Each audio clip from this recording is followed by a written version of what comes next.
Today on Com Talk by Geek Devotions, we're talking about the Caped Crusader.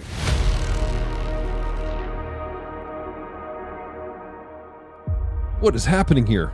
Celeste, something's happening on the planet Geekery right this second. Glix, Priority Alpha Command, open comms now. Loading Geek Culture language patches. Loading spiritual applications. Loading grace and hope directives. Comms opening in 3, 2, 1.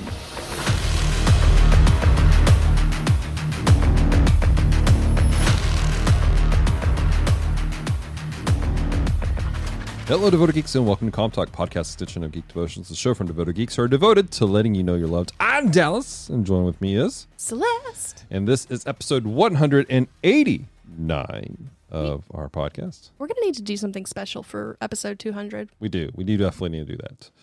So, but this is our 189th episode, and it's also the first Com Talk of season 9 of Geek Devotions as a whole. And also the first podcast episode in correlation with Bat Month. Bat Month. Dun, dun, dun.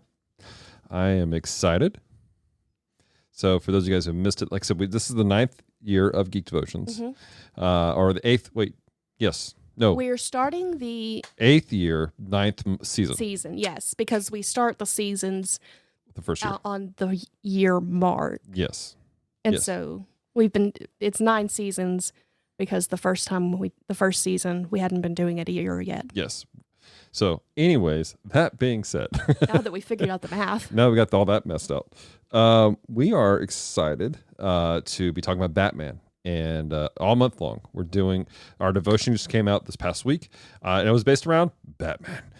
And we had a first episode, expectations post about it. We have a spoiler-free review on our website right now about Batman, Caped Crusader, which is a new Amazon Prime show. And we want to go into a conversation about it. We want to talk about it with you guys here on the ComTalk feed. Get some Celeste's thoughts, my thoughts, because the article, it's a very bare-bones, spoiler-free conversation. It's just like, bam, here it is. And I want to encourage you guys, if you want to check it out, do it. It's for those who want to look into it without finding out spoilers. Yeah, exactly. So that being said, ladies and gentlemen, this first section is going to be spoiler free. Oh, it is? Okay.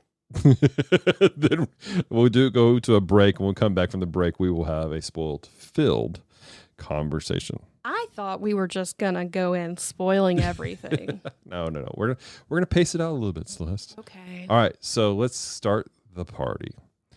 And let's talk about this brand new Amazon series, 10 episodes long. The description of it is very not helpful.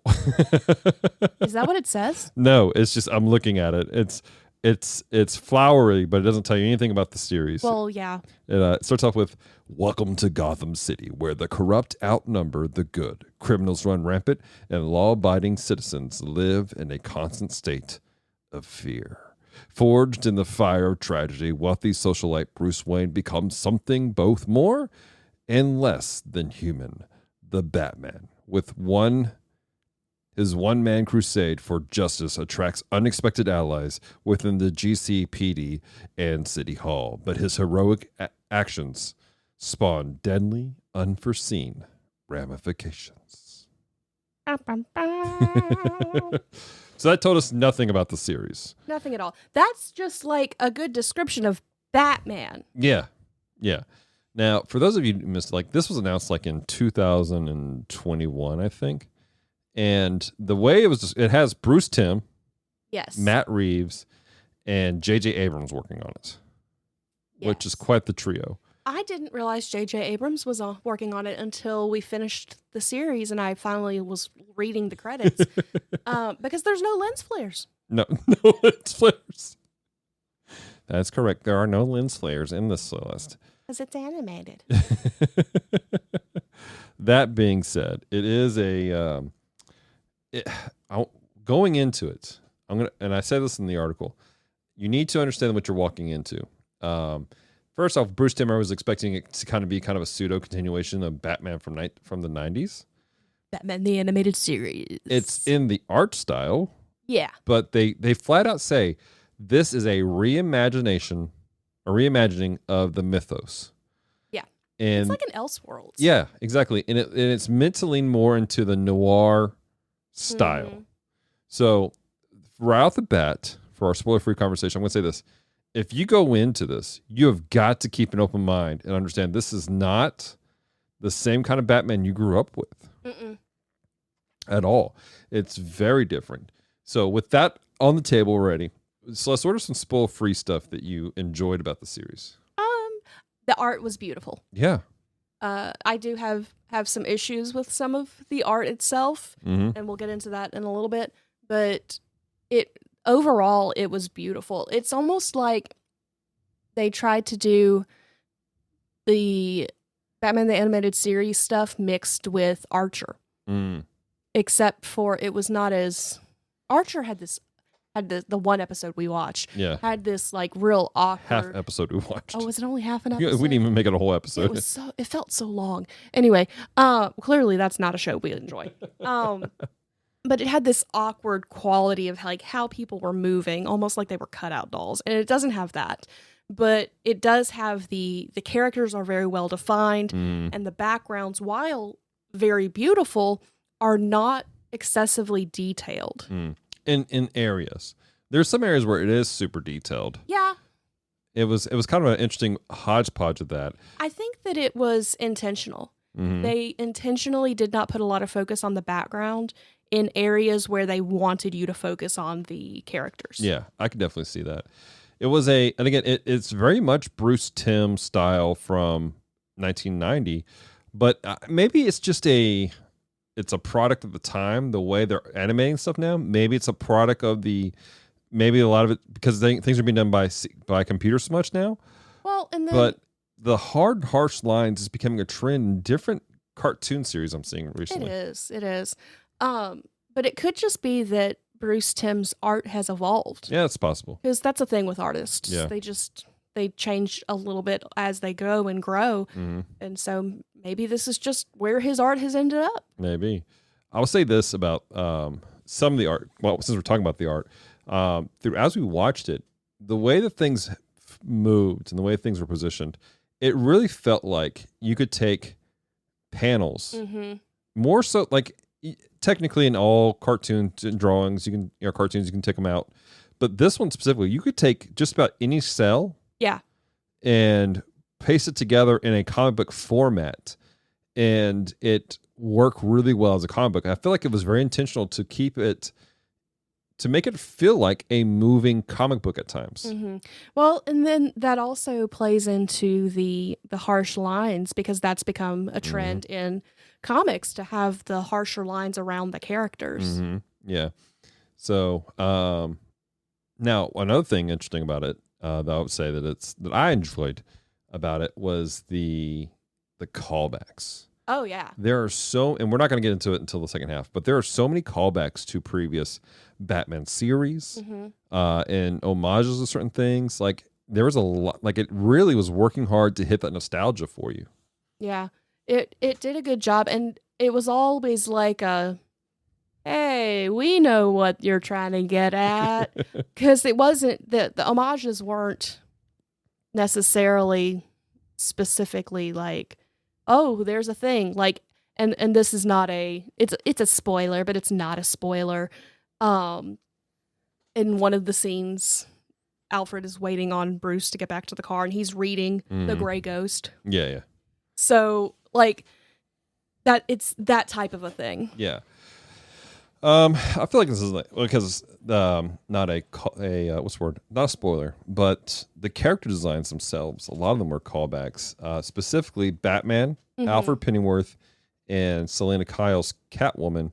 They were really structured off of their original appearances in the 40s. They were, and I appreciated that. Even the Batsuit, minus the purple gloves, it felt like they pulled it from those early comic strips to produce this world. Now the whole thing's kind of in this 1940s world anyways. Did he have purple gloves in the original? Yeah, he had purple gloves at first. Oh. Yep. At the very first, he had purple gloves for some reason. Short purple gloves. In this, you see he has short black gloves, obviously. Mm-hmm. But yeah, and I appreciated that. Again, this is where I was talking about how there was attention to detail to point back to original stuff. Mm-hmm. So, music, the scoring I thought was nice. It was very good. It felt like a kind of a mixture of 1990s Batman and 1989 Batman at times. This is going to sound terrible. I didn't notice the music. Mm-hmm. It was subtly used at times. It was not so obtrusive that it was all I could focus on. Mm-hmm. So it was used well to enhance the scenes, but I couldn't necessarily pick any of it out and be like, oh yeah, that's from the Caped Crusader stuff. Yeah. So it's not like easily identifiable. Yeah, definitely. Well, any other spoiled free thoughts on it? What'd you think of the storytelling? The storytelling was interesting. It was a different way of doing it. It was more, in my opinion, more Detective Comics than Batman. Yeah.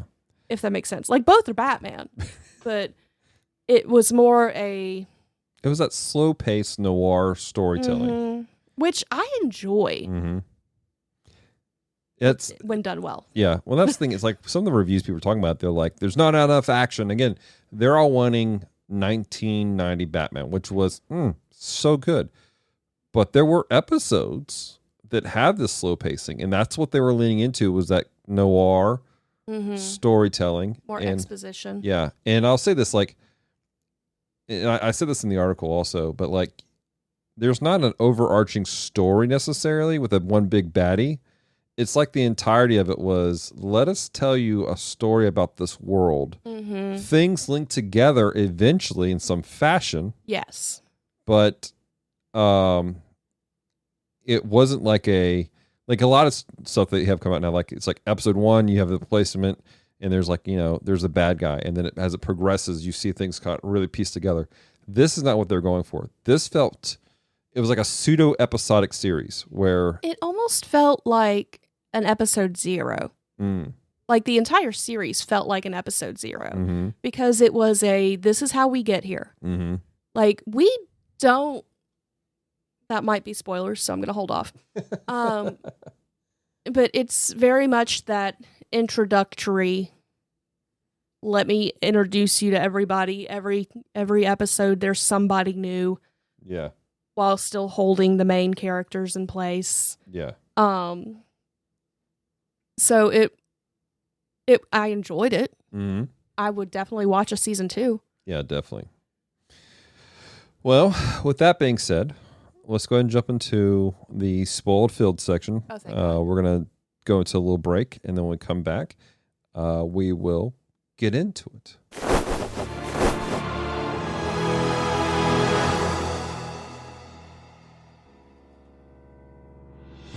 Are you a Spider-Man fan? Are you looking for a podcast about your favorite webhead that is fun, family-friendly, and leaves you feeling encouraged? Then you need to make sure to check out the brand new podcast of the Geek Devotions Podcast Network, your friendly neighborhood Spider Fan Podcast.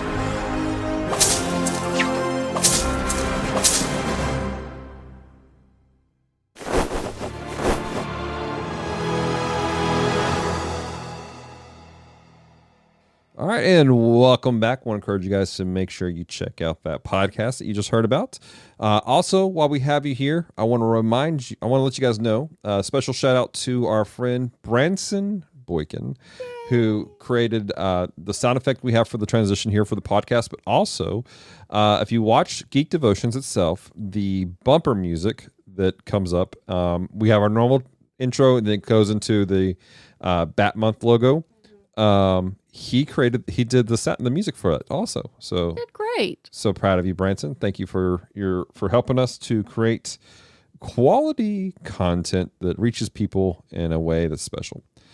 So that being said, ladies and gentlemen, we are now entering the spoil-filled conversation about Batman Caped Crusader on Amazon Prime. If you do not want to hear these spoilers, pause this podcast and come back after you binge 10 episodes.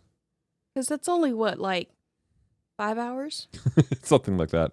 They're like 20-minute long episodes. Yeah. So, all right. Well, let's jump into it, Celeste. Where do you want to start?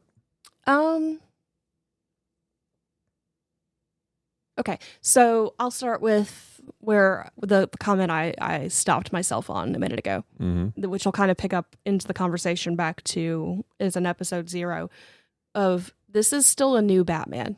Like in the first episode, they're not even sure he's anything more than a myth. Like he is the myth of Gotham. He is their Rougarou or their Mothman. Like, except he is confirmed real? Ish. At times. Depends on the day. Yeah. So, like, we don't know backstory. We don't know training. We know backstory. Like, yes and no. Again, this is it's one of those things, and this is where people are frustrated. There are people who have gone in because they have the Batman mythos in their head. But it's a reimagining of the mythos. So it's like, it's looking at something that's familiar, but it's different. Well, and it's like, we know about his parents. Only vaguely. It's vaguely mentioned, which I actually appreciated. Yeah. We know about that, but we don't know if he's trained with Ra's al Ghul. Right. We don't know if the Court of Owls is a thing. Like, there's all these things that are part of the mythos that we don't know if is a part of this world. Right. Exactly. Again, this is where you guys got to come in with a fresh mind. Like, this is the first time you ever heard of Batman, because it's similar but very different at times. I feel like you don't have to come in completely blind. I feel like you just have to come in open. Because we've watched multiple things. We just recently watched Gotham by Gaslight. All of the what's his name? I don't know. The ones with Batman. What? Oh, he was Howl. What's his name? Christian Bale. Yeah, the one with Christian Bale. What's that voice you did? Whoa. That's my Christian Bale impression. It sounded like something was wrong with you. Like, do you need a Halls? Like, what's happening over here? I can't get really deep. I'm sorry. But that was a different iteration. The Batman was a different iteration. The 66 was a different iteration. And because I've only kind of played in the comics, and I say that meaning I've read some here and there, but I have not read as many as you have, that, like, I know the different things, so I can call out the homages that are in there, but at the same time, I don't have a set thing in my brain. So I think you just have to go in with an open mind. Yeah. Yeah, and you're right. Just got to go with an open mind, and you'll be fine. Again, they made some changes. And the glaring changes they've made that people have been frustrated with, for the most part, was simply the Penguin. They made it into Penguin into a woman, Oswalda, and but even then, like, a lot of the major changed characters disappear. Oswalda dies. No, she does. She gets arrested, then she doesn't die. Yeah, she's arrested. But, like, her whole operation shut down. She gets arrested. It's very quick, bip. You don't hear about her again after that. You have the big one at the very end, Two-Face, Harvey, which they played with his story the entire time. Yeah. And from episode 1 all the way through, he dies. Harley Quinn disappears. Yep. But again, they changed up a lot of the characters. And there's some characters I didn't necessarily know. Oswalda, again, first one that are off the bat, they changed her up quite a bit. Yeah, they did. But at the same time, it wasn't a bad iteration. Like,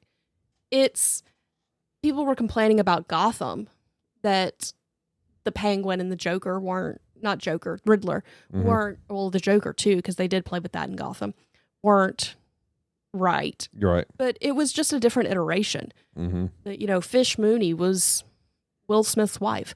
Like, they changed things up, and so it was not a bad iteration. I did not care for how she was drawn, but that's because they made her a bigger woman, and I feel like they could have done better. Yeah. Like, they made her too broad. They made her, like, she's super tall and super broad. At the same time, you were kind of complaining about her voice being super tiny. Well, yeah. For the type of person she was. But she was still, like, she was kind of a scary, intimidating character at the same time. Oh, yeah. So, so I'm looking at the characters. Again, we had Penguin, Catwoman, Two-Face, Clayface. That was a very different iteration of Clayface. You didn't get a chance to watch the episode with me. Oh, no, I didn't watch that episode. Like, instead of like in the, normally you see Clayface, he's this giant humanoid blob. Yeah. This one, not so much. It was just like he still had a human figure, but it was malleable. And like there was like a whole scene where like he walked around with a fist print in his face. He's like Gumby. Yeah, it was like Gumby, only worse. Made Harley Quinn. She was an Asian woman, and she was less. She wasn't a Joker fangirl. Like Joker wasn't even around for this series. You had Firebug also, and Firebug I only knew from Gotham. Yeah, I've never heard that villain before. Oh, really? So there were two characters that I wasn't sure about. Well, three. There was the Gentleman Ghost. Yeah. I didn't really recognize that one. I didn't either. Apparently, his family was a British family, was a British loyalist, and he just haunted. And like they played with some Constantine stuff with that one. Yeah, I thought that was a nod to the Court of Owls, right. Honestly. There was another character, again, I don't recognize. It was the one with the circles in his face. Onomatopoeia. I didn't recognize him at all. And then there was Natalia Knight. I recognized her a little bit, but I didn't know who she was necessarily. I wonder if they were pulling in baddies from the rest of the DCU. Maybe. Like, if they were just like, like if at some point in some of the spin-off books, Batman has faced these people. Yeah, well, I mean, these are all people he's faced. Oh, okay. No, I'm not saying that they didn't create new people. These are all established characters. It's just that out of them, Natalie Knight and Natalia, I'm sorry, and Gentleman Ghost and Onomatopoeia, they're the three that I just didn't recognize that much at all. They were interesting. Yeah. So, well, what were some highlights of this for you? I really, really enjoyed this iteration of Selena. Mm-hmm. I thought that was interesting. They made her a socialite. Mm-hmm. That her father, she was orphaned because her dad went to jail for tax fraud. Yeah. The maid was hysterical. She was funny. Just the way she moved and the way she did things, I thought was very well done. Mm-hmm. And at the same time, she had that, how do I say it? She had the seduction of Catwoman without showing everything. Yeah. Like, she was, for a Catwoman, she was very modest. Well, again, it was 1940s. 1940s. So I appreciate, like... She was more modest, though, than even the one in Gotham by Gaslight, which would have been a similar time frame. Only Gotham by Gaslight was like the 1800s? Oh, never mind. But still. Yeah. But again, different people. But again, her costume was based off of the comic from 1940s, though. Mm-hmm. Again, that's what I mean by, when I'm saying 1940s, I'm talking about the time frame this was set in. I'm talking about the original comics were written in the 1940s. That's what this was based off of. So I really enjoyed her. Mm-hmm. I think we only got, one episode with her story in it? Everyone only had one. Except for Harvey. Harvey and, as far as being a full-on villain, yes. Yeah. So I was going to say something and I forgot. But I really enjoyed that. And I really enjoyed the Barbara iteration. Yeah. She was basically a what's the word I'm looking for? She was a attorney who was she was defending she's a public defender. Yeah, public defender. That's the word you're looking for. Yeah. That was interesting. I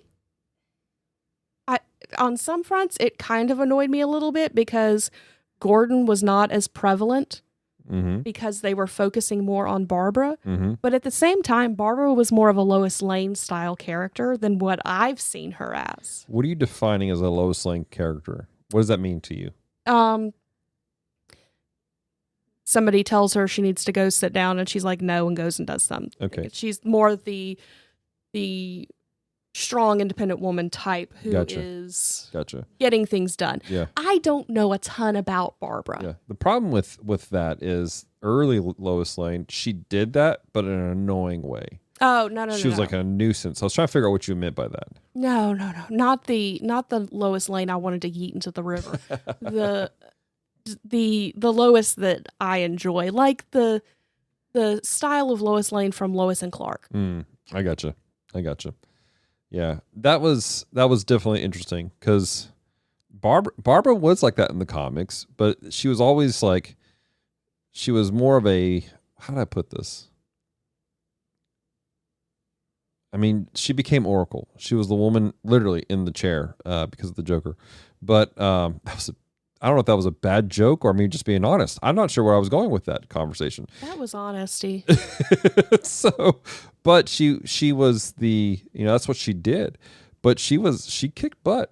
She jumped in there and she didn't take any questions. So the only thing I've ever read with Barbara was they found something to where she could walk again. And she stopped being Oracle, became Batwoman, but she moved out of Gotham. Yeah. And was in a totally different town. And so it's this young single woman on her own type thing, so I don't have a good, that and Birds of Prey. So I don't have a great base for Barbara as to what she's supposed to be like. But I appreciated this iteration of her. The voice actors did a good job. They drew her well. She didn't get annoying to me. Right. Yeah, definitely. I liked the episode with Natalia because that episode, for context, it was like you had Dr. Thompson brought all the orphan kids to the carnival for basically it was a publicity stunt for Harvey because he's running for mayor. Which, by the way, him running for mayor is a callback to 1989 Batman. Just putting that out there. But anyways, in it you meet 4 orphans. And the way they're drawn, and even their personalities. You know who they are. It was so great. You had like this like exciting kind of it kind of pokes at you a little bit. Dick Grayson. They call him Dickie. Then you had Jason, who they called Jace, and he was whiny, which when Jason was Robin, he was whiny. And then you had Stephanie, who is it Stephanie Brown? I can't remember her last name. She plays a couple of different names. She's a Batgirl, but she was also a Robin for a little while. And she was Robin because basically Tim's dad found out he was Robin and forced him to give up the cape. So she stepped in as Robin for a time frame while that was being handled. But then you met, and I was surprised about this one specifically, Carrie. Yeah. They brought in Carrie, and she is definitely Carrie. Which most people forget about Carrie. If you haven't, to be fair, Carrie was at the time, a one-off character from a spin-off comic book, which is very influential for Batman and comic readers. But she was a one-off. Yeah. It's not like everyone knows the main Robins to a degree because it's been around for so long. Yeah. And there's so many stories with them. I would venture to say there's a lot of people who don't realize that are different people playing Robin. Probably. That was the thing. We were gonna have a conversation with Branson about the different Robins, but a lot of people don't realize there were different Robins. Some people, the only Robin, they think Robin's name is Bert because of the 1960s Batman. Oh. Or they think it's Joseph Gordon-Levitt. Yeah, they think it's him. He was not a Robin. Nope. But anyway. So, but I appreciated that. That was I was cool seeing them put I'm gonna put this out there. That's one of the things I enjoyed the most, was just going where all the references, pointing back to all the different things, all the Easter eggs. It was so like they hit my nostalgia button on so many different things, and so many like, oh, that's cool, that's cool, that's cool. While at the same time still telling a good story. Yeah. Now there were some things that just, why is this here? Like, why are we doing this? Where they just kind of play with things and they just kind of went with it. Some of it was world building, but some of it was just thrown in there. You're like, was that necessary? Like, did we have to have this little story post? And some of it, like, I don't know if they're trying to set up for something big in a potential season 2, which they have announced. Oh, good. Or what? I know some people are getting onto it. They're saying they're just, they're trying to play politics. And some of it probably is that. We're just being honest with you guys. But at the same time, a lot of it was good storytelling, in my opinion. Yeah. If you're okay with noir storytelling. Yes. You have to be okay with that slow, steady pace of storytelling. Mm-hmm. And I think if you look at the series as a whole, the whole 10 episodes, it does tell a very beautiful, overarching story. But you have to be okay with the slow and steady. Yeah, definitely. So, was there anything that you didn't particularly care for? I kind of pulled out my own thing. There were a couple of small items. I didn't care for how they did Oswalda. Mm-hmm. I feel like Minnie Driver's voice was too light for as manly as they drew her, if that makes sense. Mm-hmm. Like, I feel like they later bring in a more curvaceous character, and I feel like they could have drawn her still big and intimidating without making her have the same sharp edges that the men did. You're talking about for their shoulders. Martinez? Mendoza? Renee Martinez? Oh, never mind. Why was I calling her Mendoza? I don't know. I feel like that was like something. Yes, but I am talking about her because she was a fluffier character. And so I feel like they could have I almost would have preferred it if she'd looked like the Witch of the Waste. Like Montoya. Nah, we're neither both of wrong. us were right. But just the way they drew her threw me off. Mm-hmm. I know that some people have complained about Montoya. They're like, why they make her fat? I'm like, they didn't necessarily make her fat, but they made her a bigger woman for sure. She's a Latina in her middle ages. Right. Like, that's a normal size. Back off. I mean, there is an aspect of like they've modernized a lot of stuff. I mean, like, I'm pulling up one image of Montoya for you. Oh. From early comic books where she was a tiny, tiny, tiny thing. Well, she's aged, as Latino women do. Right. So yeah, she's definitely a thicker individual in this. So, which I thought they did very well. Mm-hmm. But I don't know. I liked it for the most part. Like, I don't really have very many complaints. I came into it expecting it to not be connected to anything. Mm-hmm.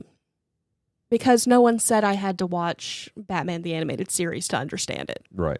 So I was like, okay, well, if I don't have to watch that to understand this, then it's not connected.